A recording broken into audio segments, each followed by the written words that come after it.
చేశారు? ఎవరి కోసం ఏర్పాటు చేశారు? కోరేష్ అనే వ్యక్తి జీవితంలో మీరు గమనిస్తే ఒక అన్యుడు దేవుడు అభిషేకించారు, ఒక అన్యుడిని కాపరిగా చేశారు. ఇలాంటి వ్యక్తిని దేవుడు ఎందుకు మన జీవితాల్లో ఏర్పాటు చేశారు? ఎప్పుడైనా ఒక్కసారి మీరు ఆలోచించండి.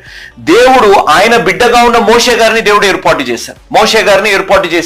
మోషే గారి జీవితంలో ఆ జీవితం ఎవరు అన్యులిన్నా కూడా ఆకర్షింపబడి ప్రేరేపింపబడాల. దేవుడు ఎంత గొప్పగా మిరియంని వాడుకున్నారు. నైలు నదిలో దేవుడు కాపాడారు. ఫరో ఇంట్లో పెరిగిన వ్యక్తి, ఫరో కుమారుడిగా పెరిగిన వ్యక్తిని దేవుడు ఏ విధంగా ఎంచుకొని దేవుడు ఏ విధంగా ఐగుప్తు నుంచి ఇశ్రాయేలుని నడిపించారు. దేవుని స్తోత్రం. దేవుడు ఎంత గొప్ప రీతిలో చేశారు. అద్భుతం అది కదా. ఇప్పుడు ఇశ్రాయేల్ ప్రజలకు ఆ విలువ లేదే. మనోడే కదా కాపాడింది, మనోడు కాపాడకపోతే ఇంకెవరు కాపాడతాడు. ఈ రోజులు ఇదే మాట మన దగ్గర ఉన్నాయి. మావాడు కాపాడకపోతే ఇంకెవరు కాపాడతారని. కానీ ఇక్కడ దేవుడు చేసింది, ఒక అన్యుణ్ణి దేవుడు ఎంచుకున్నారు. ఒక అన్యుణ్ణి దేవుడు ఎంచుకొని దేవుడు ఇశ్రాయేలు ప్రజలకి మన